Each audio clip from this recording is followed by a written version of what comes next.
አርሰናልን በቻምፒየንስ ሊጉ የሚያስቆመው ክለብ አልተገኘም። በዚህ ውድድር ዓመት ክለቡ በሊግ ፌዙ ካደረጋቸው 8 ጨዋታዎች 8ቱንም በማሸነፍ በ100% የማሸነፍ ሪከርድ ሌሎቹን የአውሮፓ ክለቦች ከላይ ሆኖ እየተመለከተ ቀጣዩን ዙር በበላይነት ተቀላቅሏል። ከማንቸስተር ዩናይትዱ ሽንፈት በኋላ መድፈኞቹ ወደ ድል ሲመለሱ የምሽቱ ጨዋታ ውጤት ያበቃው በመጀመሪያው አጋማሽ ነበር።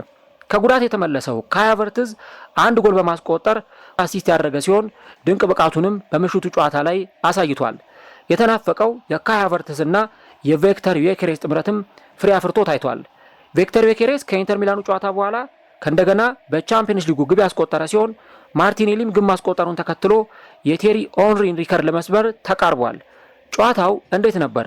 ካይ ሃቨርትዝ ምርጥ ብቃቱን ባሳየበት ምሽት አርቴታ ተጫዋቹን በጊዜ ቀየረው ለምንድን ነው? የዮኬሬስና የሃቨርትዝ ጥምረት ለአርቴታ ምን መልእክትን ያስተላለፈ ነበር? አርሰናል በቀጣዩ ዙር የትኞቹን ክለቦች ሊገጥም ይችላል? ከጨዋታው መጠናቀቅ በኋላ ሚኬል አርቴታስ ምን ተናገረ? እነዚህንና ሌሎች ጉዳዮችን እስከ ቪዲዮ መጨረሻ ድረስ ከእኛ ጋር አብራችሁ ከቆያችሁ የምንነግራችሁ ይሆናል። ሰላም ጤና ይስጥልን። የተወደዳችሁና የተከበራችሁ ውድ የቻናላችን ተከታታዮች እንዴት ናችሁልን? እግዚአብሔር ይመስገን እኔ በጣም ደህና ነኝ። የምትገኙት አራዳ ሜዳ ኦፊሻል ዩቲዩብ ገጻችን ላይ ነው። ዘንድሮ እግዚአብሔር ቢፈቅድ 100,000 ሰብስክራይበር የመግባት እቅድ ይዘን እየሰራ እንገኛለን። ያንንም ከፈጣሪ ቀጥሎ እናንተን ይዘን እንደምናሳካው ተስፋለን። ስለዚህ ሁላችሁም ይህንን ፕሮግራም የምትከታተሉ አድማጭ ተመልካቾቻችን ቻናሉን ሰብስክራይብ በማድረግና የሮል ምልክቷን በመጫን የቻናላችን ቤተሰቦች እንድትሆኑ የአክብሮት ግብዣችን ነው።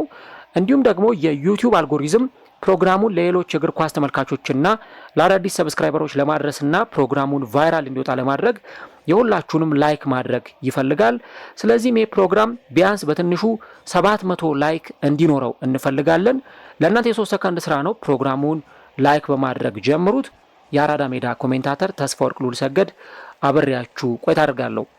እንግዲህ ፈጣሪ ፈቅዶ ከቅድሙ የቀጥታ ስርጭት ፕሮግራማችን በኋላ ጨዋታውም ከተጠናቀቀ በኋላ በድጋሚ ከእናንተ ጋር ተገናኝተናል።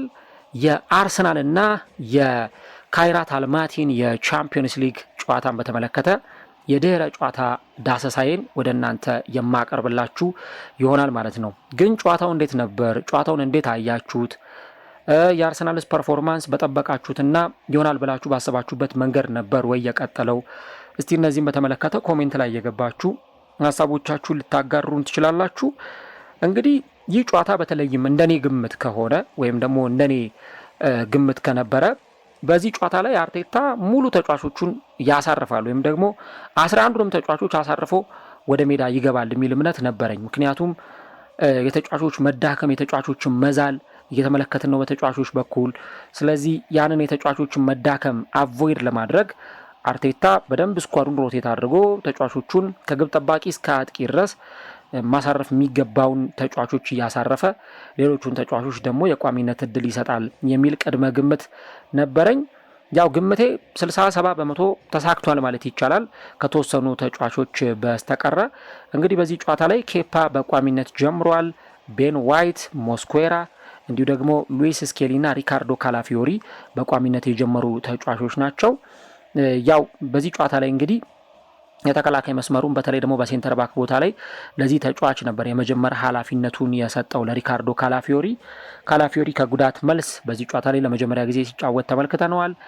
እንዲሁ ደግሞ ካይ ሃቨርትዝ፣ ክሪስቲያን ኖርጋርድ እና ኤበረቺ ኤዜ ደግሞ በአማካይ መስመር ላይ የተሰለፉ ተጫዋቾች ናቸው።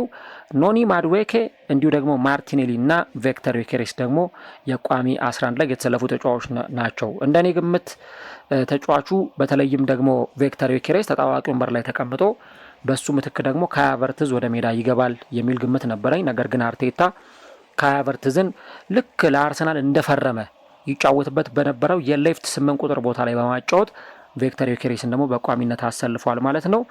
የካይራት አልማቲን አሰላለፍ ብንመለከት እንግዲህ የቡድኑ አሰልጣኝ በ3-4-3 አሰላለፍ ነው ወደ ሜዳ የገቡት። በእርግጥ ቡድኑ በሚከላከልበት ሰዓት ወደ ባክ 5 አሰላለፉ ይቀየራል። ነገር ግን ደግሞ በሚያጠቃበት ጊዜ በ3 ተከላካዮች እንዲጫወት በማድረግ ነበር አሰልጣኙ ይህንን አሰላለፍ ይዘው ወደ ሜዳ የገቡት። በዚህ ጨዋታ ላይ እንግዲህ አርሰናሎች ገና ከመጀመሪያው ደቂቃ ጀምሮ የማያባራ ማጥቃታቸውን ማሳየት ጀምረዋል። ገና ከመጀመሪያው ደቂቃ ጀምሮ ነው እንግዲህ አርሰናሎች በተደጋጋሚ ጊዜ ወደ ተጋጣሚያቸው ሳጥን ውስጥ ለመግባት ሙከራዎችን ለማድረግ ጥረት ሲያደርጉ የተመለከት ነው። እናም እንግዲህ በጨዋታው የሁለተኛው ደቂቃ ላይ የመጀመሪያው ጎል ተቆጥሯል። በአንድ ደቂቃ ከ36 ሰከንድ ውስጥ ነው እንግዲህ የመጀመሪያው ጎል የተገኘው። ካይ ሃቨርትዝ ለቪክተር ዮኬሬስ እጅግ በጣም የሚያስደንቅ ኳስ ነበረ በተከላካዮች መካከል አሾልኮ የሰጠውና ቪክተር ዮኬሬስ እንግዲህ እጅግ በጣም የምታምር ቆንጆ ጎል አስቆጥሮ ጨዋታው ላይ አርሰናሎች 1-0 እንዲመሩ ያስቻለችውን ጎል አስቆጥሯል። እኔ ቪክተር ዮኬሬስ ምንድን ነው የሚፈልገው በቃ ከተባለ እንዲህ አይነት ሰርቪስ ሊቀርብለት እንደሚፈልግ ይሄ ጨዋታ በደንብ ቁልጭ አድርጎ አሳይቷል። ካይ ሃቨርትዝ የአርሰናል አማካዮች ምን ማድረግ እንዳለባቸው ኢቭን የአርሰናል የመስመር ተጫዋቾች ለቪክተር ዮኬሬስ ምን ማድረግ እንዳለባቸው በደንብ በዚህ ጨዋታ ላይ ለሌሎቹም ተጫዋቾች ትምህርት የሰጠበት ነበር ብዬ ነው የማስበው እና በእርግጥ በኋላ ላይ እናነሳዋለን። በተለይ ደግሞ ካይ ሃቨርትዝ ምን ያክል ለአርሰናል በጣም ሚስ የተደረገ ተጫዋች መሆኑን ምን ያክል በአርሰናሎች የተናፈቀ ተጫዋች መሆኑን በኋላ ላይ በደንብ በተወሰነ መንገድ የምንመለከተው ይሆናል። ግን በጣም የሚገርም ስራ ነበር የሰራለት እና ከዛም በኋላ ሌሎች አሲስቶችንም ሲያደርግ እንደነበር ተመልክተናል። ለዮኬሬስም ለሌሎች ተጫዋቾችም። ግን ካይ ሃቨርትዝ በቃ ያሾለከው ኳስ ከሌሎች ተጫዋቾች የምንጠብቀውን አይነት ዴሊቨሪ ነው የሰጠውና የአርሰናል ደጋፊዎች በጣም ይናፍቁ ነበረ ቪክተር ዮኬሬስ እና ካይ ሃቨርትዝ አንድ ላይ ተጣምረው ሲጫወቱ ማየት፣ ሜዳ ላይ ሁለቱም ተጫዋቾች ሲጫወቱ ማየት በጣም የሚያጓጓቸው ነገር ነበረና ያንን ነገር ነው በደንብ የተመለከትንበት። የመጀመሪያው ጎል ሲቆጠር ካይ ሃቨርትዝ ከመሃል ሜዳ ነበር ያንን ኳስ አሾልኮ የሰጠው። ቪክተር ዮኬሬስን የተመለከተበት ሁኔታ ለተጫዋቹ ያንን ኳስ አሲስት ያደረገበት መንገድ እጅግ በጣም የሚገርም ነበረ። እንግዲህ ቪክተር ዮኬሬስ ዘንድሮ በተለይ በቻምፒየንስ ሊጉ በደንብ ጎሎችን እያስቆጠረ ይገኛል። አትሌቲኮ ማድሪድ ላይ ያንን ሲያደርግ ተመልክተናል። ከዛ በተጨማሪ በባለፈውም ኢንተር ሚላን ላይ ባለፈው ሳምንት እንደዚሁ ጎል አስቆጥሮ ነበር። አሁን ደግሞ በሌላኛው ወሳኝ ጨዋታ ደግሞ ጎል አስቆጥሯል ማለት ነው። በዚህ የካይራት አልማቲው ጨዋታ ላይ ቪክተር ዮኬሬስ ጎል አስቆጥሯል እና ወደ ጎሉ መመለሱ በጣም የተጫዋቹን ኮንፊደንስ ቢውልድ የሚያደርግለት ነው። ኦፍሳይድ አጠባበቁ በጣም የተለየ ነው። ኦንሳይድ ነበር የቆመው። ምንም የኦፍሳይድ ቅሬታ አልነበረም እዚህ ጎል ላይ እና ጎሉ በጣም በጥሩ ሁኔታ ተቆጥሮ እንግዲህ 1-0 አርሰናሎች ጨዋታቸውን መምራት ጀመሩ ማለት ነው። እና እንግዲህ ኤበረቺዜ ለካይ ሃቨርትዝ ያቀበለውና ካይ ሃቨርትዝ ደግሞ ለቪክተር ዮኬሬስ አሾልኮ ሰጥቶት 4 ተከላካዮች ከጀርባው ሆነው ነው እንግዲህ ያንን ኳስ በጣም በጥሩ ሁኔታ ሞክሮት የግቡ 90 ዲግሪ ላይ ያንን ኳስ ያስቀመጠውና የመጀመሪያውን ጎል ለአርሰናሎች ቪክተር ዮኬሬስ ያስገኘው በዚሁ ሞመንት ነበር። ዮኬሬስ እንደዚህ አይነት ኳሶችን ይስጡት እንጂ ስኮር የማድረግ ችግር የለበትም፣ የማስቆጠር ምንም አይነት ችግር የለበትም። ኳሶቹን ዴሊቨር ያድርጉለት፣ ይስጡት፣ የሚፈልገውን አቅርቦት ዴሊቨር ያድርጉለት። ከዛ በኋላ ይህ ተጫዋች ማን ነው የሚለውን ነገር በደንብ የሚመለከቱት ይሆናልና ይህም ተጫዋች ያደረገው እንዲህ አይነቱን ነገር ነበረ። ከሃቨርትዝ የደረሰውን ኳስ በጣም በጥሩ ሁኔታ ወደ ጎልነት ሲቀይረው ተመልክተናል ማለት ነው። እንግዲህ ይህ ጎል ከተቆጠረ በኋላ በጨዋታው ላይ ደግሞ ሌሎች ኤክስትራ የሆኑ እንቅስቃሴዎችን ስንመለከት ነበረ። ቪክተር ዮኬሬስ ችን ጎል ካስቆጠረ በኋላ አርሰናሎች አሁንም ኳሱን ይዞ መጫወታቸውን ቀጥለዋል። ነገር ግን እንደገና ደግሞ ሌላ ጥፋት የተሰራበትን ሞመንት ነበረ የተመለከት ነው። እንግዲህ ሪካርዶ ካላፊዮሪ በጣም በቃ ግልጽ የሚባል ማለት ምንም ወደኋላ ወደፊት ማያስብል አይነት ጥፋት ነበር የሰራው። በእርግጥ ቫር ላይ ሲታይ ትንሽ ዘለግ ያሉ ደቂቃዎችን ፈጅቶ ነበረ ይሄ ነገር የፍጹም ቅጣት ምት ያሰጣል ወይስ አያሰጥም የሚለውን ነገር ለማየት እና የመሃል ዳኛውም እንግዲህ ቀጥታ ወደ ቫር በመሄድ ነው ይህንን ውሳኔ የወሰኑት። የመሃል ዳኛው ኡሪስ ሽናይደር የተባሉት ዳኛ ወደ ቫር ሄደው ያንን ነገር መመልከት ነበረባቸው። ያንን ነገር ከተመለከቱ በኋላ ግን በደንብ ሪካርዶ ካላፊዮሪ በግልጽ ከኋላ ተጫዋቹን ማሊያውን ሲጎትተው በደንብ በግልጽ ይታይ ነበርና ሪፕሌውን በደንብ መልሰው መላልሰው ከተመለከቱና ካዩ በኋላ እንግዲህ ጆርጊኖ የተባለው ተጫዋች ላይ የተሰራው ጥፋት እንግዲህ የፍጹም ቅጣት ምት የሚያሰጥ ነው ብለው ያንን የፍጹም ቅጣት ምት በቀላሉ እንግዲህ ራሱ ጆርጊኖ ወደ ግብነት ቀይሮት ጨዋታው 1-1 ነበረ የቀጠለው። 7ኛው ደቂቃ ላይ የአቻነቷን ጎል አስቆጥረዋል። ኬፓም የፍጹም ቅጣት ምቱን የሚመልስበት ምንም አይነት አዝማሚያ አላሳየም። በቀላሉ የፍጹም ቅጣት ምቱ ተቆጥሮ ጨዋታው 1-1 ቀጠለ። ከዚህ ጎል መቆጠር በኋላ ከዚህ ፍጹም ቅጣት ምት ጎል መቆጠር በኋላ አርሰናሎች እንደገና ወደ ጨዋታው ቴምፖ ለመመለስ ወደ ጨዋታው ሙቀት ወደ ጨዋታው ከፍታ ለመምጣት ከፍተኛ ጥረት ያደረጉበት ሁኔታ ነበርና ተደጋጋሚ የማጥቃት እንቅስቃሴዎችን ያደርጉ ነበር ወደ ጎል ለመውጣት አሁንም እንቅስቃሴዎችን ለማድረግ የተሻሉ ጥረቶችን ሲያደርጉ እንመለከት ነበር እዚህ ጨዋታ ላይ። ያ ደግሞ እንደገና ውጤት እንዲያመጡ አድርጓቸው በ15ኛው ደቂቃ ደግሞ ካይ ሃቨርትዝ ለአርሰናል ወሳኛዋንና ሁለተኛዋን ጎል ደግሞ ማስቆጠር ችሏል ማለት ነው። ካይ ሃቨርትዝ እዚህ ጨዋታ ላይ ያስቆጠረው ጎል ተጫዋቹ አሁንም ለአርሰናል ምን ያክል በጣም አስፈላጊና ጠቃሚ ተጫዋች እንደሆነ በደንብ ቁልጭ አድርጎ ያሳየበት ነው። ቤን ዋይት ነው በረጅሙ ከራሱ ግብ ላይ ያንን ኳስ ያቀበለውና በጣም በረጅሙ የተሻገረ ኳስ ነው። ቤን ዋይት ያንን ኳስ ካገኘ በኋላ በረጅሙ ነው የጣለለትና ካጠገቡ ቪክተር ዮኬሬስ ነበረ በእርግጥ ከካይ ሃቨርትዝ አጠገብ። ነገር ግን ደግሞ በጣም በሚገርም ፍጥነት ነው ሮጦ ያንን ኳስ ያገኘውና አታሎ በማለፍ አንድ ተጫዋች ቀንሶ ኳሱን በደንብ ወደ ፍጹም ቅጣት ምት ገፍቶ በቃ 90 ዲግሪ ላይ ኳሷን በፍጹም የምትመለስበት ይሄ የማትመለስበትን ግብ ጠባቂው ያንን ኳስ ሴቭ ማድረግ በማይችልበት ሁኔታ ላይ ነው ያንን ኳስ የመታውና ጎሉን ያስቆጠረውና በጣም የሚደነቅ ጎል ነው። ካይ ሃቨርትዝ እዚች ሞመንት ላይ ያስቆጠረው ጨዋታው 2-1 በሆነ ውጤት በአርሰናል መሪነት እንዲቀጥል ያደረገው ከካይ ሃቨርትዝ ሚስ የሚደረገው ይሄው አይነት እንቅስቃሴ ነበር። ከዛ በኋላ ሌሎች የጎል ማስቆጠር እንቅስቃሴዎችን ተመልክተናል። ለምሳሌ 24ኛው ደቂቃ ላይ ቪክተር ዮኬሬስ ያመከናት በጣም ጥሩ ኳስ ነበረች፣ ከግራ መስመር ላይ የተሻገረውን ኳስ ማለት ነው። ሉዊስ ስኬሊ እንዲሁ ደግሞ ሌሎች ተጫዋቾችም በማጥቃቱ የአርሰናል ሂደት ላይ በጣም ሲሳተፉ ነበር። ካይራት አልማቲዎች ምንም በመጀመሪያው አጋማሽ በሁለተኛው አጋማሽ እንደው ከዛች ፔናልቲና ከተቆጠረችው ሁለተኛዋ ጎል በስተቀረ ያን ኢንቮልቭመንታቸው በጣም ደካማ ነበር በዚህ ጨዋታ ላይ እንደተመለከት ነው። ከዛ ቀጥሎ በ36ኛው ደቂቃ ደግሞ ማርቲኔሊ በዚህ ጨዋታ ላይ ጎል ማስቆጠር የቻለ ተጫዋች ሆኗል። የማርቲኔሊ እንቅስቃሴ እጅግ በጣም የተለየ እንደነበር ያየንበት ነው።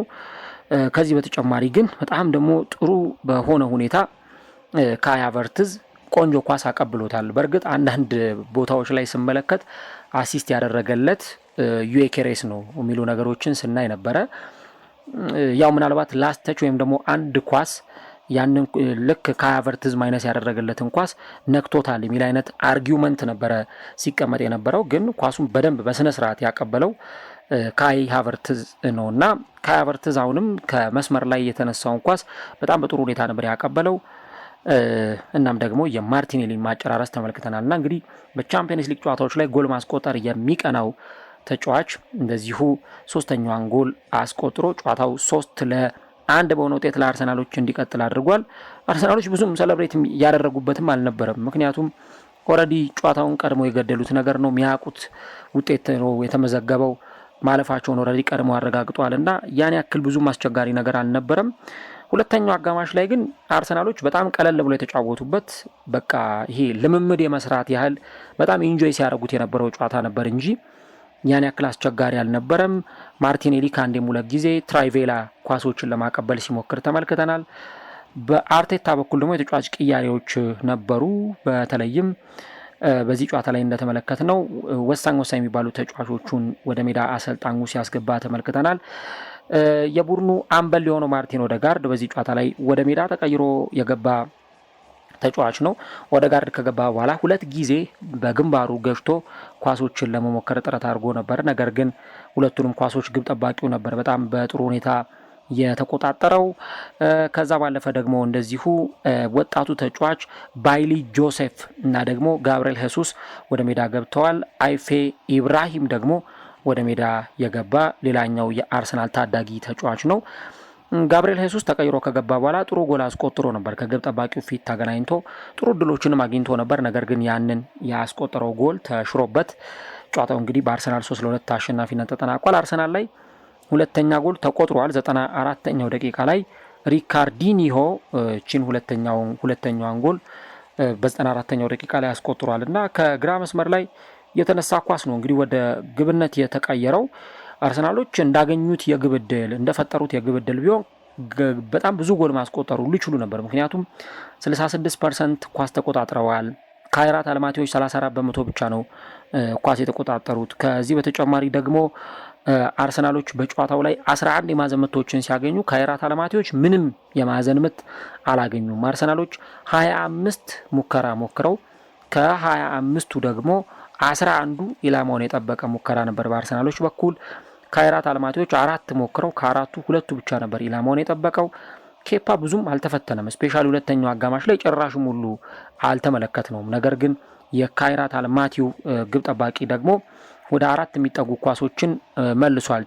ቴሜርላን አናርቤኮቭ የተባለው ተጫዋች እንግዲህ ወደ 4 የሚጠጉ ኳሶችን በዚህ ጨዋታ ላይ አድኗል እና ወይም ደግሞ ሴቭ አድርጓል።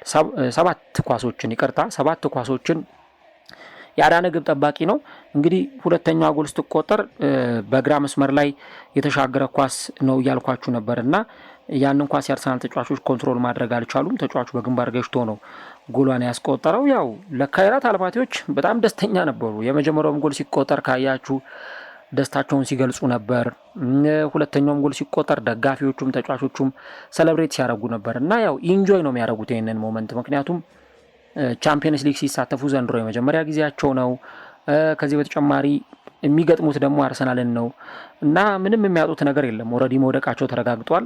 ግን ደግሞ አርሰናል ላይ መጥተው ያውም 2 ጎል ማስቆጠር የሆነ አይነት ኦነር ወይም ደግሞ ጥሩ ስሜት እንዲሰማቸው ሊያረጋቸው ይችላል እና ሁለተኛዋን ጎል እንግዲህ በዚች መንገድ አስቆጠሩ። ጨዋታውን በዛው ውጤት በአርሰናል አሸናፊነትና የበላይነት ተጠናቋል ማለት ነው። በእርግጥ አርሰናሎች የተቆጠረባቸው 2 ጎሎች ሊያበሳጫቸው ይችላል። በተለይ ሁለቱም አቮይድ መደረግ የሚችሉ ነበሩ፣ የፍጹም ቅጣት ምቱም እንዲሁም ሌላኛውም ኳስ። ነገር ግን ደግሞ እነዛ ጎሎች መቆጠራቸው ምናልባት አርቴታ መልበሻ ክፍል ውስጥ በደንብ ከተጫዋቾቹ ጋር የሚነጋገርበት እንዲሁ ደግሞ ከተጫዋቾቹ ጋር የሚወያይበት ነገር ይሆናል ተብሎ ነው የሚጠበቀው ማለት ነው። ይህን ነገር ነው በዚህ ጨዋታ ላይ እንግዲህ ልንመለከት የምንችለው። ከዚህ በተጨማሪ በጨዋታው ላይ አርሰናል ቶፕ 8 ውስጥ መጨረሱ ምን ያክል ይጠቅመዋል፣ እስከ 8ኛ ባለው ደረጃ ውስጥ መጨረሱ ምን አይነት ጠቀሜታ ይሰጠዋል የሚለውን ነገር ስንመለከት እንግዲህ አርሰናል አንደኛ ደረጃን ይዞ ነው ያጠናቀቀው እና ቶፕ 8 ውስጥ ደግሞ የሚያጠናቀቁ ክለቦች የሚያገኙት የተለያየ አይነት ጥቅም አለ። በተለይ ደግሞ አርሰናል በዚህ ደረጃ አንደኛ ሆኖ ማጠናቀቁ እጅግ በጣም የተለየ ነው። ምክንያቱም እንግዲህ በየካቲት ወር ላይ ደግሞ በቻምፒየንስ ሊግ አርሰናል የሚያከናውናቸው ጨዋታዎች አይኖሩበትም። ምክንያቱም የፕሌይኦፍ ጨዋታ አይኖርም። አሁን የካቲት ወር ላይ የፕሌይኦፍ ጨዋታዎች ይደረጋሉ ወይም የጥሎ ማለፍ ጨዋታዎች ይደረጋሉ። አርሰናል ሙሉ ለሙሉ ትኩረቱን ፕሪሚየር ሊግ ላይ አድርጎ ቻምፒየንስ ሊግ ውስጥ ከሚጀምር ፕሪሚየር ሊግ እና ካራቦ ካፕ ላይ እየተጫወተ እንዲሁም በኤፍኤ ካፕ እየተጫወተ ይቆያል ማለት ነው። ከዚህ በተጨማሪ ደግሞ ወሳኝ የሆኑ ተጫዋቾቹ ከጉዳት የተመለሱለት እንደነ ካይ ሃቨርትዝ፣ ሪካርዶ ካላፊዮሪ አይነት ተጫዋቾች ከጉዳት የተመለሱበት ጊዜም ስለሆነ ለአርሰናል እጅግ በጣም የሚጠቅመውና ወሳኝ የሚባልም ጭምር መሆኑን እንረዳለን። ሌላው አርሰናል እንግዲህ በተከታታይ ጨዋታዎች ላይ በማሸነፍ ይህንን ደግሞ ውጤት አስመዝግበዋል። ማንቸስተር ሲቲ ከግንቦት 2023 እስከ መጋቢት 2024 ድረስ 10 ተከታታይ ጨዋታዎችን በማሸነፍ ሪከርድ ያስመዘገበበት ነበር። አሁን አርሰናል ሁለተኛው ቡድን ሆኗል ተከታታይ ጨዋታዎችን በማሸነፍ ማለት ነው እና እንግዲህ የአርሰናል የዚህ ቻምፒየንስ ሊግ ጉዞ 8ቱንም ጨዋታዎች በማሸነፍ የትኛውም ክለብ ይህንን ነገር አላደረገውም። የትኛውም ክለብ ይህንን አይነት ውጤታማነት አላስመዘገበም። ቅድምም በነበረኝ የቀጥታ ስርጭት ፕሮግራም ላይ በተወሰነ መንገድ ለማንሳት ሞክሬ ነበርና ለምሳሌ በባለፈው ዓመት ሊቨርፑል በጣም በሚገርም ውጤታማነት ነበረ በቻምፒየንስ ሊጉ ውድድር ላይ ሲቀጥል ስንመለከት የነበረው እና ቻምፒየንስ ሊግ ላይ ሊቨርፑሎች ያንን የጨዋታ መርሃ ግብር ሲያከናውኑና አንደኛ ደረጃን ይዘው ሲያልፉ አንድ ጨዋታ ተሸንፈዋል። የመጨረሻውን ጨዋታ በፒኤስቪ ተሸንፈው ነው አንደኛ ደረጃን ይዘው ያጠናቀቁት። ከ8ቱ ጨዋታዎች 7ቱን ጨዋታ ነበር ያሸነፉት። አርሰናል ግን ከ8 በማሸነፍ ነው ቀጣዩን ዙር ሊቀላቀል የቻለውና ይሄ በጣም የተለየ ውጤት በአርሰናል በኩል እንደተመዘገበም ጭምር የምንረዳበት ይሆናል ማለት ነው እና ለአርሰናል በጣም ወሳኝ የሚባል ድል የተመዘገበበት ራሳቸውን ከፕሌይኦፍ ያዳኑበት እንዲሁ ደግሞ ከዚህ በተጨማሪ ቀጣይ ራሱ የሚገጥሟቸው ክለቦችም ቢያንስ በጣም በጥሩ ሁኔታ ስቴብል ሆነው የሚቀጥሉበትም ጭምር መሆኑን የምንረዳው ነው። ተጋጣሚዎቻቸው በኋላ ላይ እናያለን። እንግዲህ የፕሌይኦፍ ጨዋታዎች የሚደረጉት በፈረንጆቹ አቆጣጠር ማለት ነው የካቲት 17 እና 18 እንዲሁም በ24 እና በ25 የካቲት ወር ላይ ማለት ነው እነዚህ ጨዋታዎች ይደረጋሉ። ከዚህ በተጨማሪ ደግሞ እንደዚሁ የ16ቱ ጥሎ ማለፍ ጨዋታዎች የሚደረጉት ገና መጋቢት ወር ላይ ነው። መጋቢት 10 እና 11 እንዲሁም መጋቢት 17 እና 18 ነው። ስለዚህ አርሰናል የጥር ወር የመጨረሻ ጨዋታዎቹን ከዛ ሙሉ የካቲት ወርን በጣም ፍሪ ሆኖ ሳይጨናነቅ ቻምፒየንስ ሊጉን ያስባል፣ ግን ደግሞ በቻምፒየንስ ሊግ ጨዋታዎች ሳይዝል የሚያከናውናቸው ጨዋታዎች ስለሚሆኑ የ16 ጥሎ ማለፍ ጨዋታዎች የሚደረጉት በዚህ ወቅት ነው።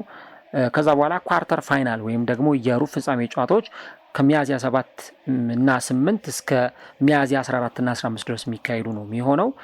የግማሽ ፍጻሜ ጨዋታዎች ደግሞ ሚያዝያ 28 እና 29 እንዲሁም ግንቦት 5 እና 6 ይደረጋሉ። የፋይናሉ ወይም የፍጻሜው ጨዋታ ግንቦት 30 የሚደረግ ይሆናል ማለት ነው። ስለዚህ ይሄን ነገር በደንብ የምንመለከተው ጉዳይ ነው የሚሆነው። ያው የነገርኳችሁ በፈረንጆቹ አቆጣጠር ወይም ደግሞ በአውሮፓውያኑ የዘመን አቆጣጠር ቀመር ነው የነገርኳችሁ እነዚህን ቀናት። ካይ ሃቨርትዝን ግን እዚህ ጨዋታ ላይ መመልከት በጣም አስፈላጊ ነው። ካይ ሃቨርትዝን እዚህ ጨዋታ ላይ ማንሳት በጣም ወሳኝ ነገር ነው እና ስለ ካይ ሃቨርትዝ ከማውራቴ በፊት ግን እስከዚህ ድረስ ከመጣችሁ እስቲ የአርሰናልን የጨዋታ ፐርፎርማንስ እንዴት አያችሁት? ኮሜንት ላይ ሀሳቦቻችሁን ጻፉልኝ። እንዲሁ ደግሞ ቪዲዮን ላይክ ካላደረጋችሁ አሁኑኑ ቼክ አድርጉና አስታውሳችሁ ቪዲዮን ላይክ አድርጋችሁ ፕሮግራሙን መከታተላችሁን ቀጥሉ። እንግዲህ ካይ ሃቨርትዝ ከረጅም ጊዜ በኋላ ነው ወደ ሜዳ የተመለሰው።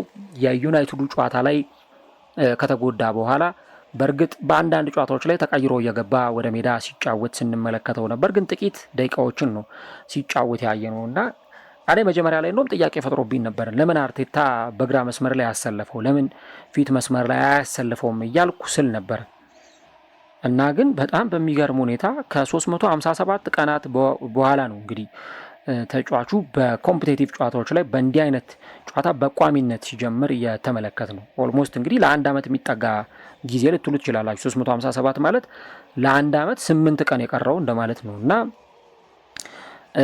እንግዲህ የአርሰናል ይፋዊ ገጽም የአርሰናልን አሰላለፍ ይፋ ሲያደርግ ተጫዋቹ ከአጥቂ ጀርባ የሚጫወት ወይም እንደ ሰከንድ ስትራይከር እንደ ሁለተኛ አጥቂ ሆኖ ነበረ ወደ ሜዳ ተጫዋቹ የገባው።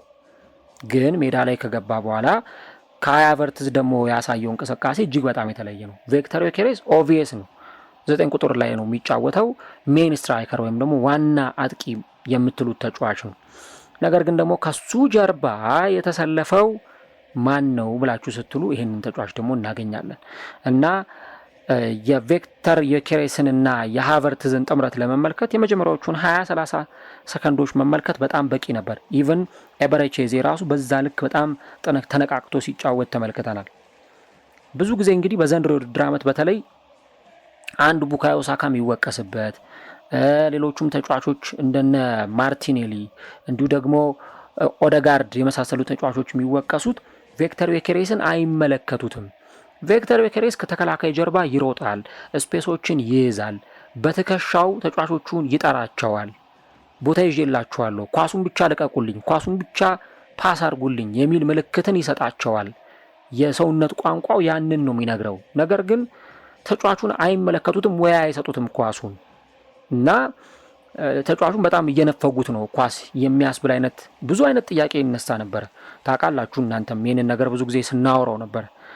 ታዲያ ግን በዚህ ጨዋታ ላይ ካይ ሃቨርትዝ አንዴ አይደለም ከአንዴም 2-3 ጊዜ በደንብ ሲያየው ነበር፣ ሲያቀብለው ሁሉ ተመልክተናል። ሃቨርትዝ ደግሞ ይሄ ኳሱ ለኔ ይሁን ብሎ የሚል አይነት ተጫዋች አይደለም፣ ወይ ኳሱን ረጅም ደቂቃ የሚያቆይ ተጫዋች አይደለም። ኢቭን አይታችኋል ኦደጋርድ ሁለተኛው አጋማሽ ላይ ተቀይሮ ሲገባ ምን አይነት ልዩነት እንደነበረ። ኦደጋርድ ወደ ሜዳ ከገባ በኋላ ብዙ ኳሶቹን እንደውም እየቆጠርኩ ነበረ እና ሳይ ኦደጋርድ ወደ ጎን ኳሶችን ያቀብላል፣ ወደ ቀኝ እንደተለመደው ማለት ነው። ወደ ቀኝ ኳሶችን ያቀብላል፣ ወይ ደግሞ ኦቨርላፕ እያደረገ የሚገባለት ተጫዋች ካለ ኦቨርላፕ ለሚያደርግለት ተጫዋች ያንን ኳስ ለማቀበል ይሞክራል፣ ወይ ደግሞ ወደ ኋላ ባክ ፓስ ነበር የሚመልሰው። ይሄ ዲያጎናል ፓሶች ምናምን የተለመዱ ናቸው፣ እነዛን ነበር የሚያደርገው። ሃቨርትዝን ግን ካያችሁ ይመጣል፣ ኳሱ ወደፊት ነው በቃ የሚጥለው። ለኤዜ ይሰጣል፣ ወደ ግራ መስመር ኳሱን ይለቃል፣ ወደ ቀኝ መስመር ያመጣል፣ ኳሶችን ይሰጣል። እንዲህ አይነት ነበረ አጫወቱ የነበረው እና የማርቲኔሊም ጎል ሲቆጠር ብትመለከቱ እኔ ተጫዋቹ አሲስት ነው ብዬ ስላችሁም የነበረው በዚህ ምክንያት ነው እና አስቡት እንግዲህ በጨዋታው ላይ 3 ጎሎች ተቆጥረዋል።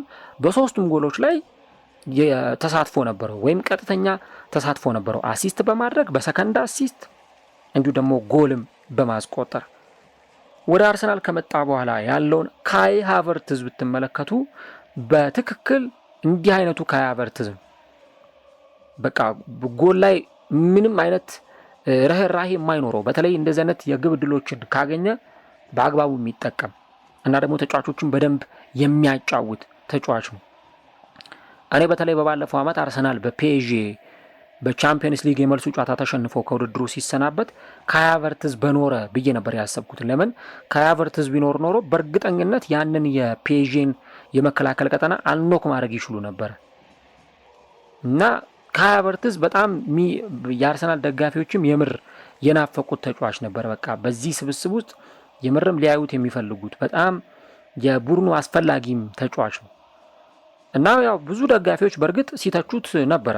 አምናም ቢሆን ካቻምናም እንዲህ አላደረገም እንዲህ አልሰራም የሚሉ አይነት ትችቶችን ያቀርቡበታል። ግን ደግሞ የሆነን ሰው ጥቅም ደግሞ የምታውቁት ወይ ሲጎዳ ወይ ደግሞ ከቡድኑ ሲወጣ ነው የዛኔ የዛ ተጫዋች ጥቅም የሚታወቀውና ካይ ሃቨርትዝም ደግሞ የሚተቸውን ያክል ደግሞ በጣም ብዙ ነገሮችን መስራት የሚችል ተጫዋች ነው። ስፔሻሊ ደግሞ አርሰናል ጎል ማስቆጠር በሚፈልግ ሰዓት፣ አርሰናል ጎል ማግኘት በሚፈልግ ሰዓት የዚህ ተጫዋች ሚና እጅግ በጣም ከፍተኛ መሆኑን እንረዳለን እና ይሄኛውም ጨዋታ ላይ ደግሞ ስንመለከት ካይ ሃቨርትዝ ስኮር ማድረጉ ጎል ማስቆጠሩ ብቻ አይደለም፣ አሲስት ማድረጉ ብቻ አይደለም፣ ሌሎች አጠቃላይ የጨዋታ እንቅስቃሴዎቹ በሙሉ የተዋጣላቸው ነበሩና አሁን በተለይ እንግዲህ ከቪክተር ዮኬሬስ ጋር ሊኖራቸው የሚችለው ጥምረት እኔ እንደው ዝም ብሎ 2-3 ጨዋታ እንደዚህ አንድ ላይ ያጫወተ ቢሞክራቸው በእርግጠኝነት የሆነ አይነት ኬሚስትሪ መምጣቱ አይቀርም።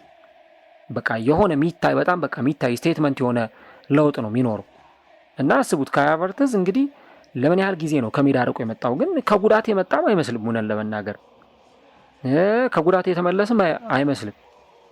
በቃ ጨዋታው ላይ የነበረው ፐርፎርማንስ የነበራቸውም ጥምረት በራሱ እጅግ በጣም በጣም የተለየ ሆኖ የምንመለከተው ነበር እና እንግዲህ የካይ ሃቨርትዝ የዚህ ጨዋታ ሚናው እጅግ በጣም በጣም የተለየ ሆኖም ጭምር ነው የተመለከትነው። ለዚህ የካይ ሃቨርትዝ ከዚህ በኋላም ከቪክተር ዮኬሬስ ጋር በመጣመር የሚያከናውኑት ጨዋታዎች ለአርሰናል እጅግ በጣም ጠቃሚ ነው የሚሆነው እና እንደውም ጨዋታው ካለቀ በኋላ አርቴታ ይህንን የተጫዋቹ የተመለከተ ሀሳቡን ሲሰጥ በቃ ጨዋታው ላይ ዲማንድ ማድረግ የሚችለውን ነገር በደንብ አሳይቷል የሚል ሀሳብ ነው የሰጠው። በተለይም ደግሞ ካለበት ፖዚሽን አንጻር ማድረግ ከሚጠበቁበት ነገሮች አንጻር ወደ ሳጥን ውስጥ በመግባት እንዲሁም ደግሞ ወደ ተቃራኒ የፍጹም ቅጣት ምት ግብ ክልል ውስጥ በመድረስ ያንን ነገር አሳይቷል ብሏል እና ብዙ አይነት ኮምቢኔሽኖች አሉን ብሏል አርቴታ። ብዙ አይነት ጥምረቶች አሉን የሚል አይነት ሀሳብም ነበር የሰጠውና እንግዲህ ይህንን ኬሚስትሪ ደግሞ እኔ አርቴታ በተለይ 3-4 ጨዋታዎች ላይ በደንብ ቢሞክረው በእርግጠኝነት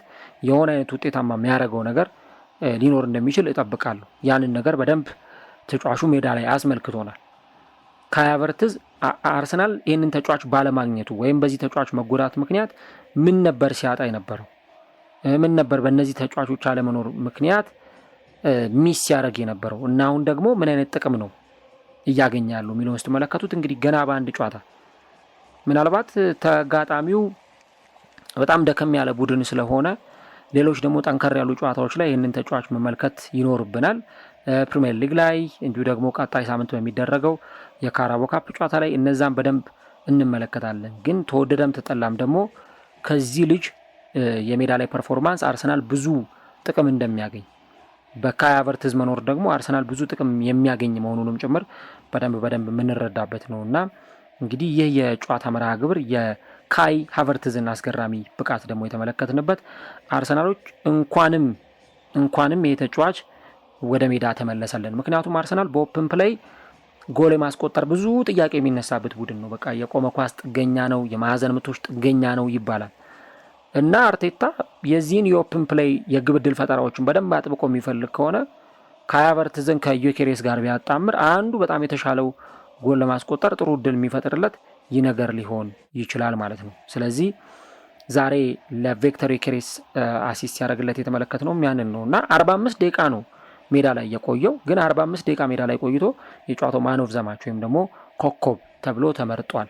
እና እዚች የግራ የ8 ቁጥር ቦታ ላይ ኦደጋርድ አሁን ቤንች መሆን የሚጀምርበት ጊዜ ነው። ከዚህ በኋላ ፐርፎርማንሱ ጥሩ ካልሆነ ኦደጋርድን አርቴታ ቤንች እያደረገ ከ20 ቨርትዝን በደንብ ማሰለፍ ኢቨን ሌሎች ኬሚስትሪዎችንም ማሰብ ይጠበቅበታል። ምክንያቱም እኔ ቪክተር ዮኬሬስ እንደዚህ ምቾት ተሰምቶ ሲጫወት አይቼው አላቅም።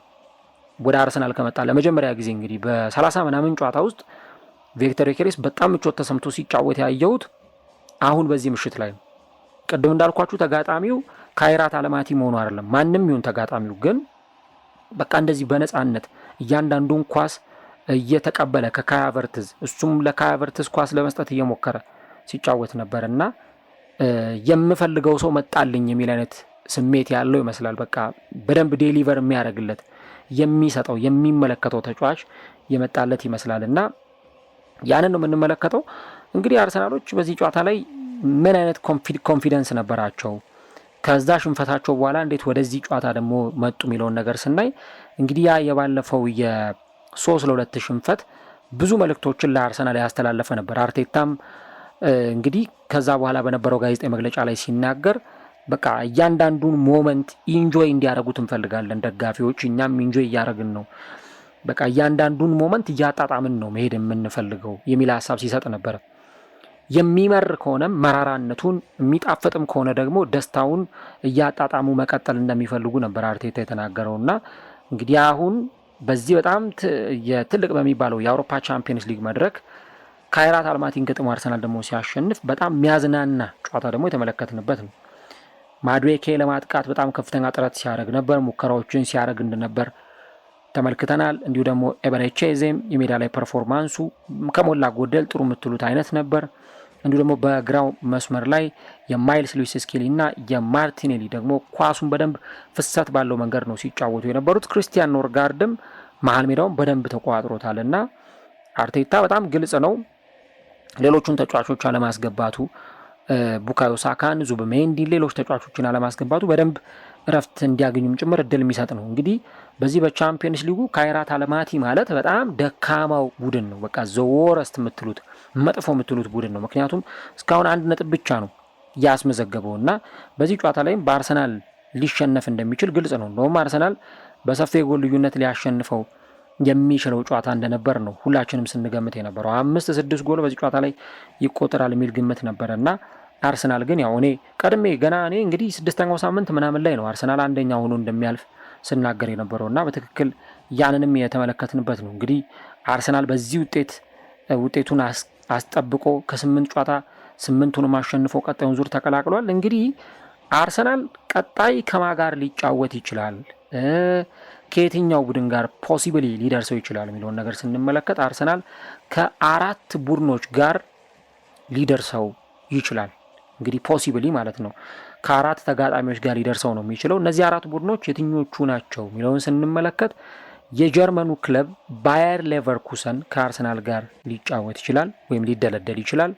እንዲሁ ደግሞ የጣሊያኑ ክለብ አታላንታ ከአርሰናል ጋር ከሚጫወቱ ወይም ሊጫወቱ ይችላሉ ተብለው ከሚጠበቁ ክለቦች መካከል አንዱ ነው።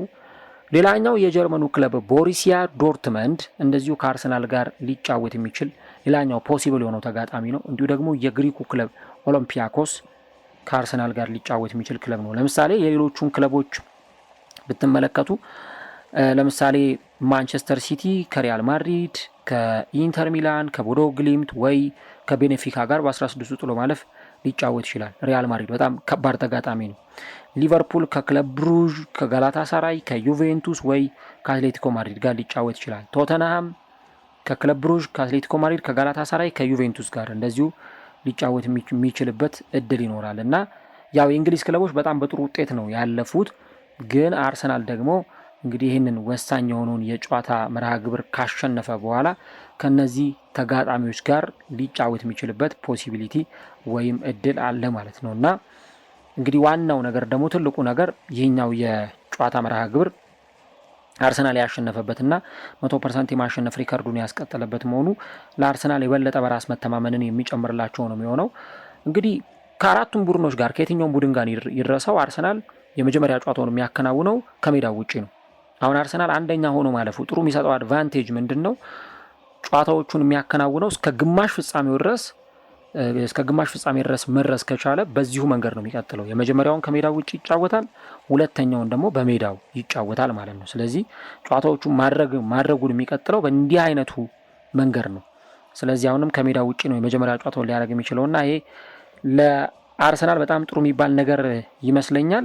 እንግዲህ በዚህ በአርሰናል በኩል እንደተመለከት ነው ኢብራሂም ወደ ሜዳ ተቀይሮ ገብቶ ለአርሰናል የመጀመሪያ ጨዋታውን ደግሞ አድርጓል ማለት ነው። ይህ በጨዋታው ላይ 72 ቁጥር መለያ ለብሶ እየተመለከት ነው አይፌ ዳቪድ ኢብራሂም የተባለው ተጫዋችና ማክሰኞ ዕለት ነበር እንግዲህ ይፋዊ ፕሮፌሽናል ኮንትራቱን የመጀመሪያ ፕሮፌሽናል ኮንትራቱን የፈረመው። ከዛ በኋላ ደግሞ በቀጣዩ ጊዜ በነጋታው ማለት ነው በጥቂት ጊዜያት ውስጥ ደግሞ እንደገና ወሳኝ የሆነውን የመጀመሪያ ጨዋታውን ደግሞ ከአርሰናል ጋር ሲኒየር የሆነውን ጨዋታ አከናውኗል እና ጨዋታው እንግዲህ ለመድፈኞቹ በዚህ መንገድ እየተጠናቀቀ ነበር። ያው አርቴታ ሃቨርትዝን እና ካላፊዮሪን በጊዜ ቀይሮ ማስወጣቱ ያው ሪስክ ላለመውሰድም ጭምር መሆኑ ግልጽ ነው። ምክንያቱም ተጫዋቾቹ ከጉዳት ነው የመጡት። ስለዚህ ተመልሰው እንዳይጎዱበት ጉልበታቸውን በደንብ በአግባቡ ለመጠቀምም ጭምር ነው ጥረት ያደረገውና አርቴታም ቢሆን የተናገረው ይሄንን ነው።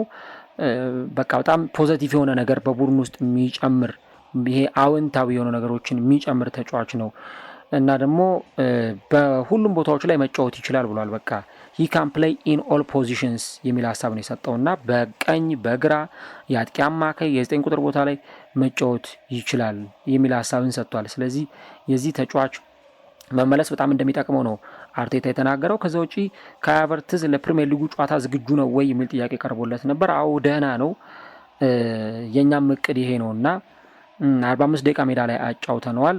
እናም ደግሞ በፕሪሚየር ሊጉም ልናስጀምረው እንፈልጋለን የሚል አይነት ሀሳብ ነው የሰጠው። በሊድስ ዩናይትዱም ጨዋታ ላይ እንደዚሁ ተጫዋቹን ልንመለከተው እንደምንችል ነው የተናገረው።